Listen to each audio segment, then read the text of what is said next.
Hello, everybody. Welcome to TJK Shares. This is the channel where we bring you ordinary people doing extraordinary things.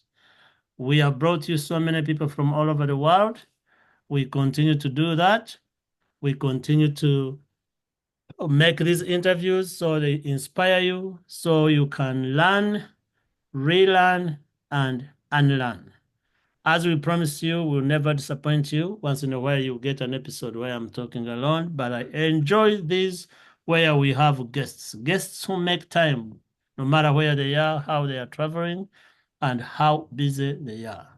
Today, ladies and gentlemen, I am excited to be hosting somebody who is going to put me towards the punishment next year, and we'll talk about that punishment, but the punishment I signed up for.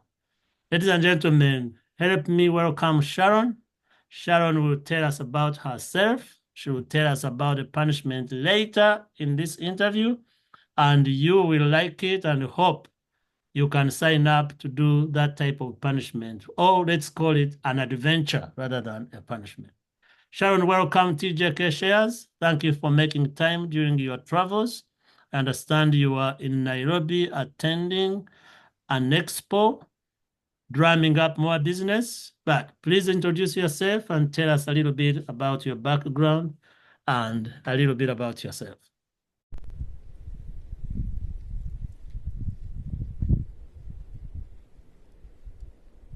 Okay. I'm Sharon Ireta, Kasigwa by marriage. Yes. That's the name I got added on to mine when I got married 14 years ago. Yes, I was born in Kampala, in Zambia, but my descent is from Ankole and Toro. My mother is a Mtagwenda and from Kabujogera. Chitagwenda, really, the new district. And my father is from Ibanda. So we are from Bwera. You're a mixture, hybrid. I'm a mixture, a hybrid. Yes. Yes, but the Batagwenda tribe of my mother is also leaning towards Ankole. But when they were getting land those days, they just crossed the border and they found themselves in Toro. Before there were those serious boundaries, yes. Yes, okay. So I'm Mnyankole. I stay in Kampala. I'm a wife. I have and a mother. I'm a daughter and a sister to two boys, two brothers. I'm an only girl, a sandwich between boys. Yes, and career-wise, of the three, I'm the one who's not a teacher. I failed to teach. My brothers are both teachers at Makerere University. Okay. One is the principal for the College of Natural Sciences, and the other is a senior lecturer in the pharmacy department of the university. Yes, so I'm the only one who's not in education. I do educate, though, through tourism, which is my new work. Okay. Before tourism, which I started 3 years ago, literally on 21st of September, 2021. And before that, as just a tourist. For most of my life, I've had that wanderlust. I've traveled as a child, I've traveled as a teen, I have moved. I was always interested in travel and seeing places. I've done all sorts of tourism. I think the only thing I hadn't done was climbing mountains, which I started in December 2020 by checking on one of the little known Karamoja mountains called Mount Kadam. Mount Kadam. Yes, it's on the edge of Nakapiripirit, the edge of the Pianupe Wildlife Reserve. I think it's now been upgraded to a national park. Okay. Moroto is on the northern side. Napak is just on this side of it. So that was my first mountain, and I've looked back. Yes, from there I took on the big guys, and here I am in tourism. and doing it end to end. 3 years And later, mhm. uh, in this, so this company started on September 21st, 2021. And its birth story is very interesting because I did 13 years in banking. All right. I left banking in July 2020. So I was not employed by the time Nkwanzi Africa Travel was formed. But a friend of mine I was in school with, in my high school, Mm. is very good, is a social media person. And I used to be active on Facebook. I didn't know that I was that active. I would post places I've been to, different national parks, Mm. random. I didn't even know I was doing culture and heritage tourism as a tourist Okay. because I would pictures when I'm milking Ankole longhorned cattle. And then I'm on the farm lodge holding a stick and, herding cows to go out and eat grass Yes. after the session. And I'm busy making ghee and learning how they churn ghee Yeah. in the tradition. So I posted some of these pictures on my Facebook. I visited Queen Elizabeth, most of the parks, and I'll post even CP, just random trips I'll do. And I'm a person who posts months or several weeks later after that trip. So people would think I'm not in town yet, I'm actually around, but I'm posting something what I traveled earlier. Mm. So this lady tells me, Sharon, are you able to organize for my family and I a trip? I'm like, oh, easy peasy, because I knew her. She has 3 children and a husband, so that's 5. Like, fine. Like, no, the whole family, for my mom and dad, my siblings, their children. I'm like, huh? So how many are you? We are 28. I was like, okay. I'm like, anyway, I think I can. Based on the fact that I know places, I've been to hotels. But yeah, I'll figure it out. So she asked me to give her options so she could share with her family, her big brother who lives in the US. Mm. There are 6 children and they're all married. So that makes them 12 humans, 12 adults with their parents, that's 14 adults. And all of them have 14 children. So that was a group of 28. And the children were ranging from 20 years to, Yes. to 1.5, One 2 and years. babies. A 1.5 years child, baby. And then there's 3, 4, 5, 6, 8, 10, like 14 of them. And then some teenagers. Whoa. So she asked me, I sent her things. I didn't even have a name. I thought I was just helping a friend because I always do that. When they ask me, where is this place? Where can you stay? I would always recommend. Who can you travel with? Oh, there's one who has cars. They will take you. So I'd always do pro bono. I didn't know I was doing pro bono. But before that, uh, December of 2019, a friend of mine had asked me for the way they say, recommend this, recommend that. So I Mm. organized a trip for her, her friend and his family. And they used the elephant planes, almost Wekesa's Lodge. Okay. And Yeah. they also used the Simba Safari because there were very many. So he calls me after the trip in January of 2020 and asks me, Sharon, um, I didn't see you asking for any commission. I'm like, which one? It's like, no, Oh. you took 6 rooms at Elephant Plains out of 10, and you took some bit of Simba Safari. So I how come you're not getting commission? I'm like, which one? Because for me, I'd always done stuff on pro bono. It's like, Yeah. you need to put this passion into work. So he had sown a seed. Wow. Okay. Sown a seed, yes. So the following year, when my friend asked me for the quotation and I gave her stuff, she told me now I need to send you a deposit. I was like, a deposit. I Yeah. didn't know what to do. What do operators do? How do they set up? How do offices look like? I was just riding on passion and information that I already had, all that knowledge had Exactly. accumulated over the years, but I had no idea. So I have a friend called Anthony Kajimu. Mhm. and had met in that group. I told you I joined mountaineering in Yeah. December 2020. It's the only thing I hadn't done in the tourism activities, only that. So he was the treasurer for a local Ugandan club for mountaineering people. They Okay. do both big mountains and small and trails created by them. I'd also joined it. That's how I hiked Mount Kadam. I didn't Mm. know it I until didn't then. even know there's a mountain called Kadam in Uganda. So now Okay. I have You one. miss out. No, you have to do Napak, you have to do Moroto, Kadam, and Morungole. There are four that have trails, but they are community managed. But they are very good and beautiful mountains. Yeah. Sign me So I asked him to help me budget because that's what he was doing for the club I was in. And that's how Nkwanzi was born. Because the first deposit she sent me was on my personal account. I felt embarrassed. So I decided to say, let's make it legal so that when we send something, it's an account number that has the company name to it. up. It was scheduled for December. They kept on changing the dates because people had to travel in from abroad with their families. Yes. Some are wives, but daughters in the home. So you don't just drag around your husband and the children.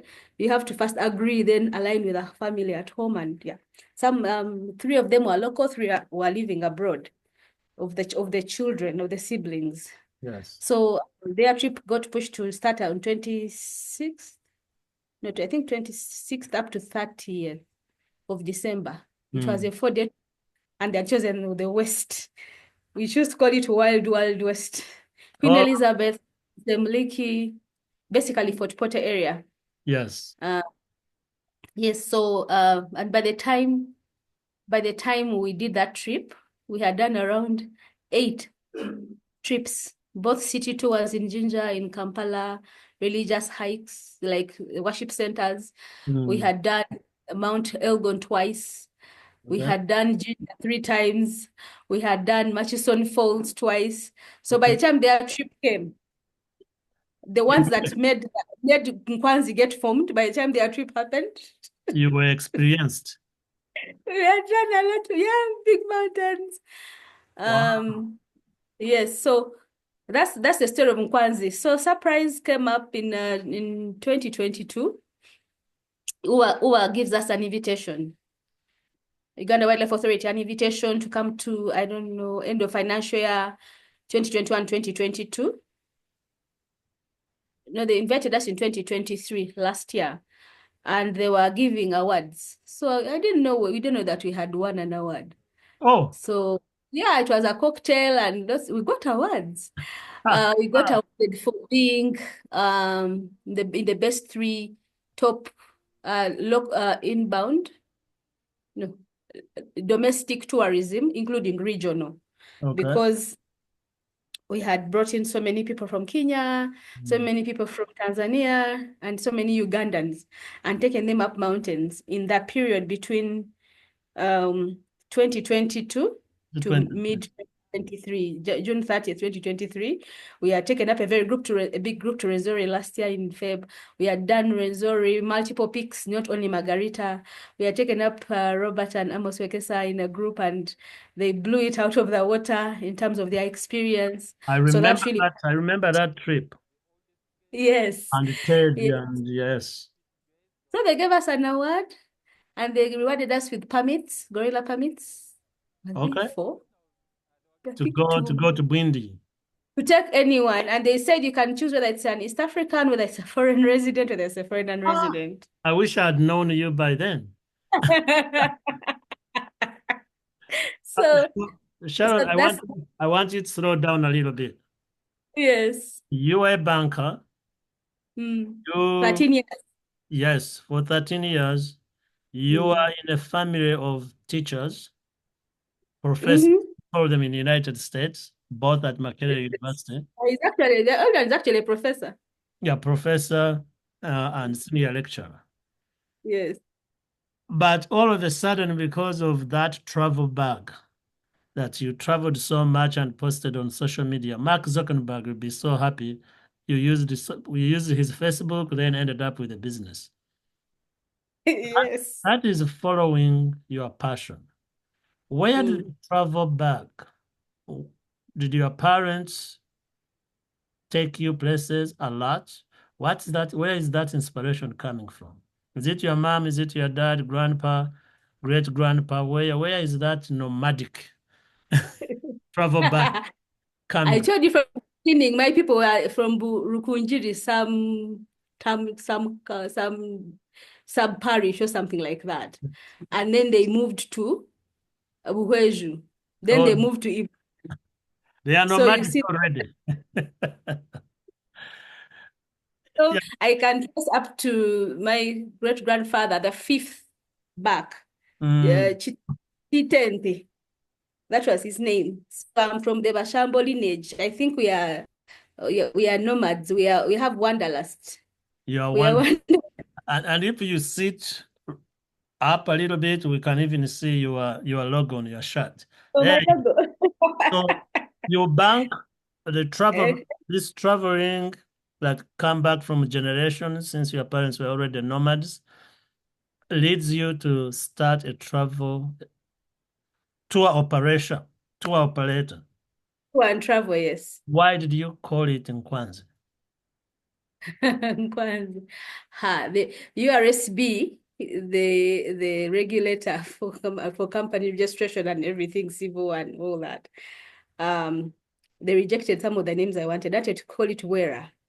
Oh, well, okay. Okay. Bwera, because I come from Bwera, and Yes. Bwera means a place Ah, that flourishes, that where you throw a seed in the ground and it flourishes. exactly. My home, where I come from in Bwera, the plantations stretch over places. If it's a mango, it's fleshy. If it's anything that grows there, really grows. Okwera. Okay. Yeah. Ah, Yes, I called it Bwera, then someone had already taken that name. Then I got confused. I'm like, let me call Bwera differently. Quera with Q, it was taken. It was something beauty products. So Nkwanzi, where did you do the products when we, you guys were when we did you when were we did Bwera, on Mount Rwenzori by Ted n- out of Moringa tree. Ted, Yeah. Teddy, They have a quite a beauty product. Kwezi Oh, Beauty, his is crazy. Okay. Kwezi. Okay. That's the best oil for mountaineering, and even just the normal sunburn, the best sunscreen. Um, so I will charge injection oil some goes. I will charge Ted some commercial fees for promoting crazy. I have videos of crazy oil on the mountain, so Yeah, we'll I put it think in. yes.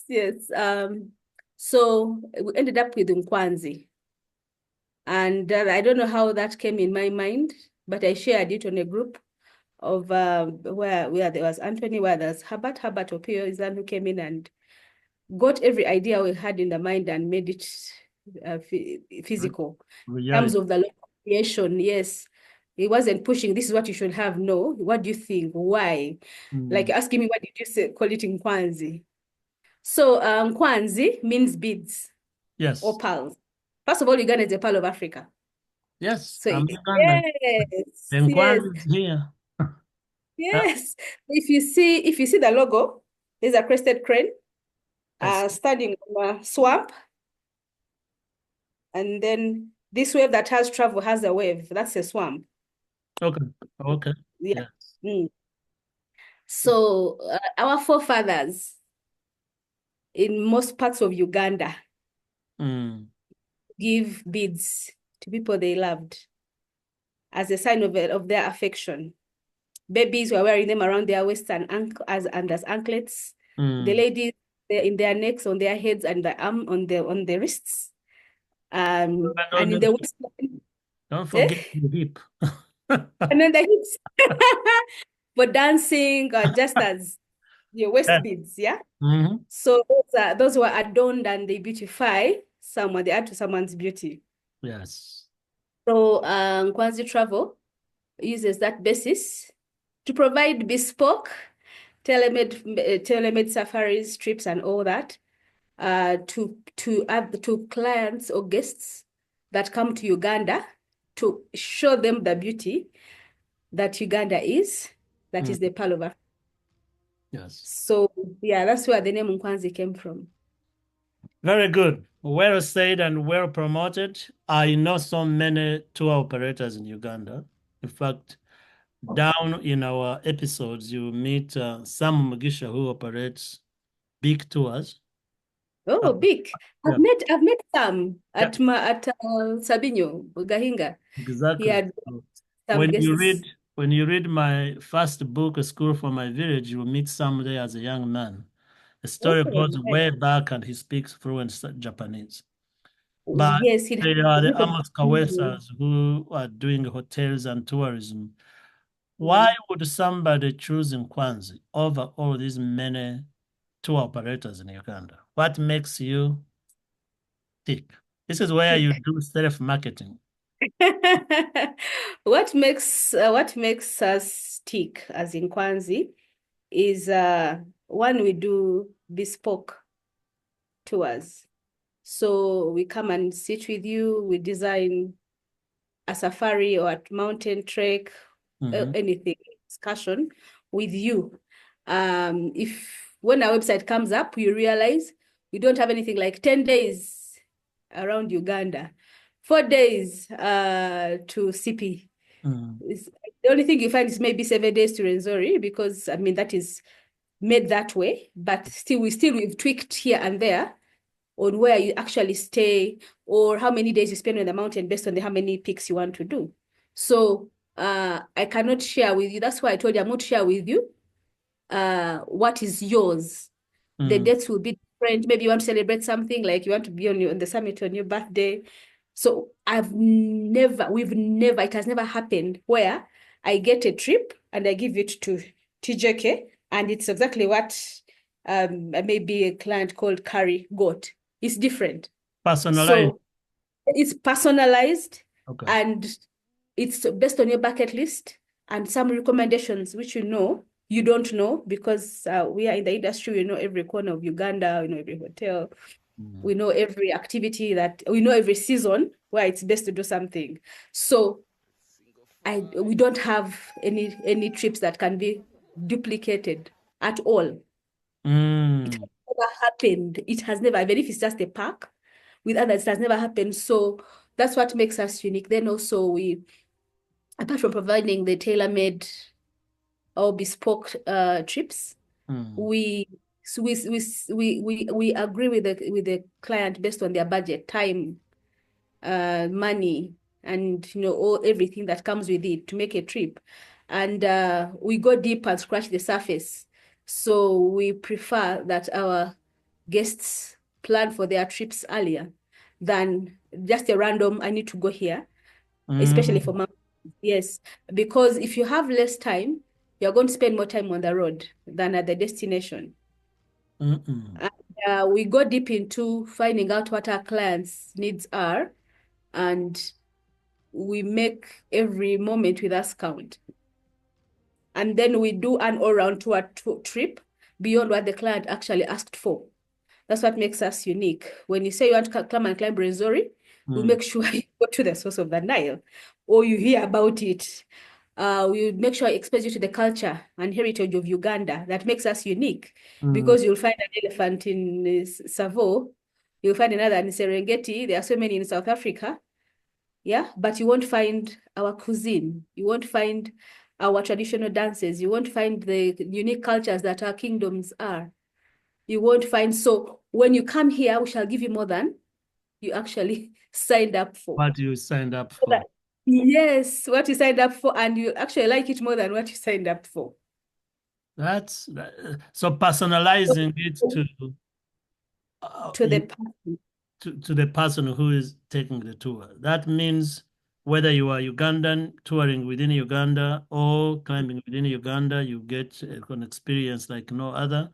If you are That's coming in as a visitor, foreign visitors, even mm. deeper and get to know people. How many are in your company? How many tour guides, and do you have permanent workers who work with you, or do you hire as you go based on the booking?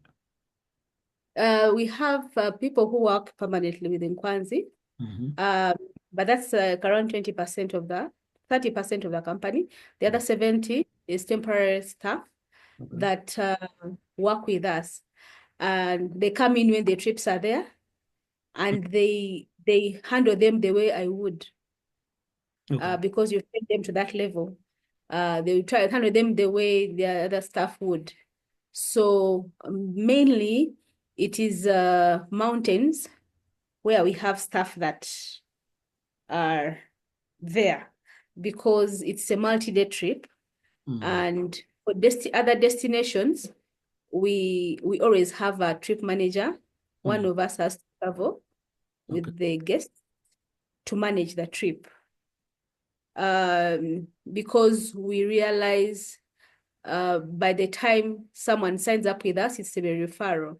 And the referral means they expect what their friend who told you about them, or their mother or their relative, to get exactly what you got. So to keep it within is managing the quality assurance of the trip and throughout, and it has to be better, because it has to be better than the one who referred. And of course, it's always different because it's bespoke for each client.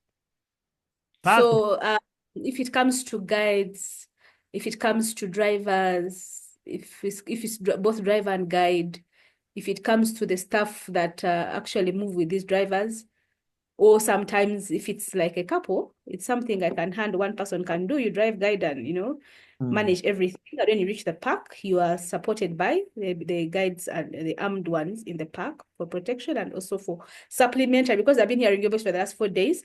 So when there's someone else who is there to tell them something different from what you're saying, or the same but differently, it also counts.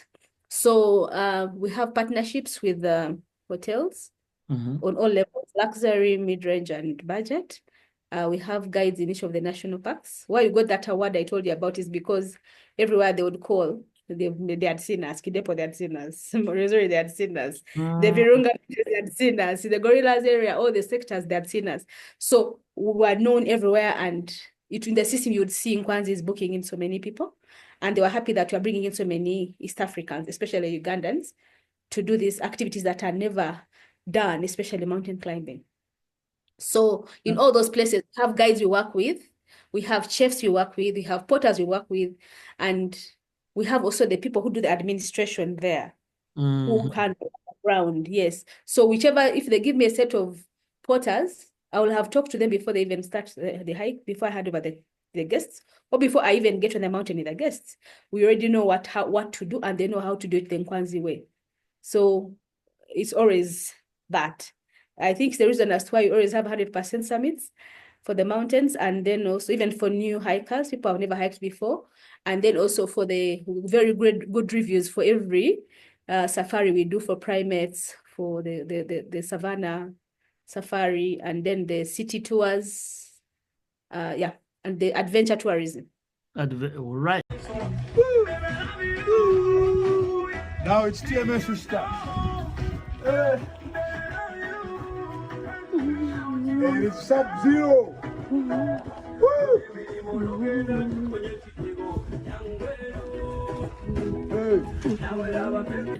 So you cover this big range, you personalize, you get referrals. And that's how I ended up with you, thanks to Robert Kabushenga, who did Renzori with you, and he invited me on Renzori. I was not in the The country. mountain, it's done. Invited me on Kilimanjaro. I've known Robert for many, many years. I knew him when he was a CEO that just sits in the chair and gains weight left and right. And I see him now doing ultra marathons and clapping and cheering. So thank you, Robert, for making this recommendation. And like you said, that means you did a very good job for somebody to refer you to other people who are looking for this type of adventures. When you do this type of business, you started it after COVID in 2020. What is the biggest challenge you are facing as a woman? I don't want you to answer it in a general way. This is an industry that is dominated by men. My organization fights patriarchal and gender-based issues and violence. But as a woman in a male-dominated profession, what challenges are you facing? And how would you encourage other young women who are watching going, I want to be like Sharon and run my own tour operator? What advice would you give them and what challenges do you face? The challenges have actually been many learning points to the Yes. point that I forget them because there's always a solution. Yes. Where I've had challenges with the Wildlife Authority, we've sat and talked because that's where most of my guests go, to the gazetted national parks. We've had a work around and, it has worked. And some is still work in progress, especially is booking the permits for the primates. Sometimes I need to know how many permits are there, but I need to call. I just wish for a system where I can just check what is there and what is not. The second one is, of course, being looked down on by people who have been in the industry for a while and who are men. Yes. And yeah, but that one, I've overcome it because I'm educated. I used to wonder why I'm in class and why am I learning these things? When I was doing my MBA and project management at UMI, I was like, why? So the first degree, I figured it out. I'm like, this is the stepping stone. Everyone gives you a job and like minimum is a degree. But now I was questioning what I was doing in the project planning and management class, what I was doing in the MBA class. And then also the experience from work, because from the banking sector, I rose up to the manager level by the time I left as a senior manager, sitting even in the board meetings and regional meetings for the banks I was working in that are region. So that prepared me emotionally, that tough heart muscle for the challenges that I'm facing right now. So I don't get beaten down by how someone has spoken to me.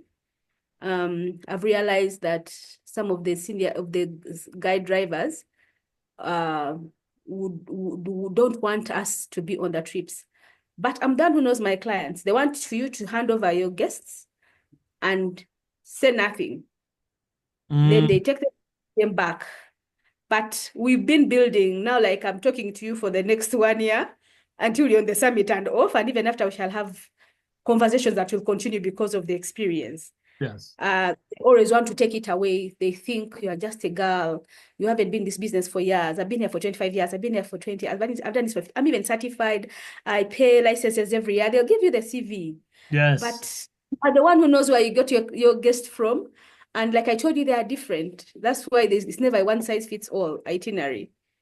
It's even along the way you tweak things here and there.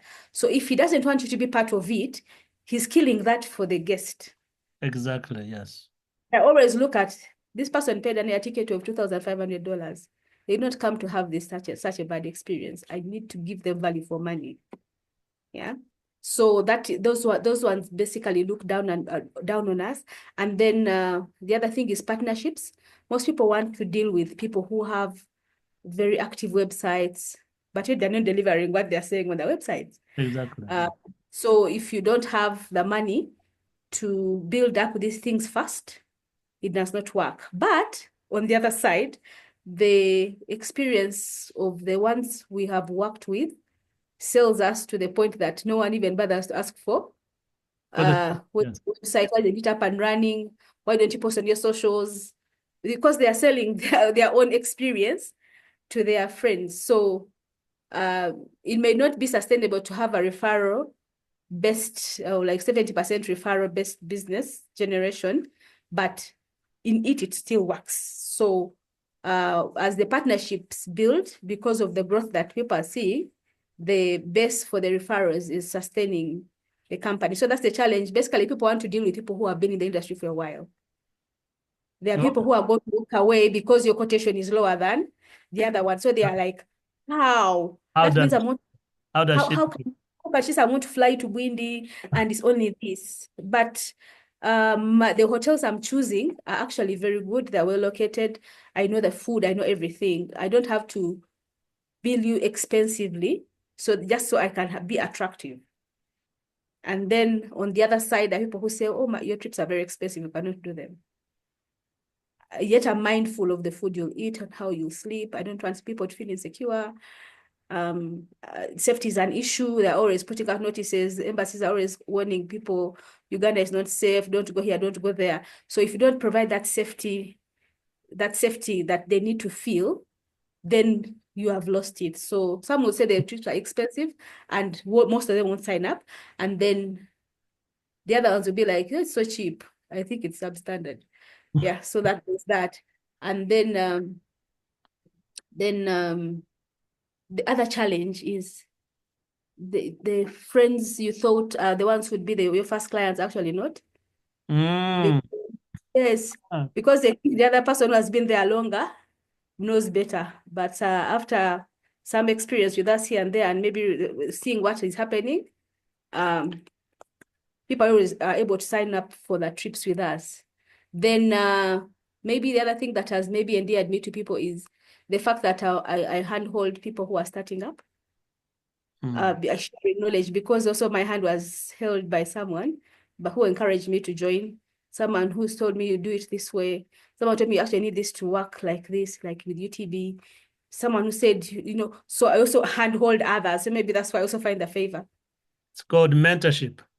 People who are starting up, yes, of showing them the ropes, because I mean, we all won't live long enough to to learn from our own experiences. We learn from where someone, the bottlenecks of someone else, so where there've been very many hardships, I've protected other people from it, including my guests, my hikers, my clients who come for the safaris. Like, I made a mistake on maybe a tent when I was just starting out to hike, or with clothes. I cannot let someone get on a mountain when they're not ready, or go for a safari when they don't have the required. So we go through the items step by step. So people will ask, why are you asking me for all this money and all that? But I'm looking at how much time I have to spend on you, how much I have to drive to where you are.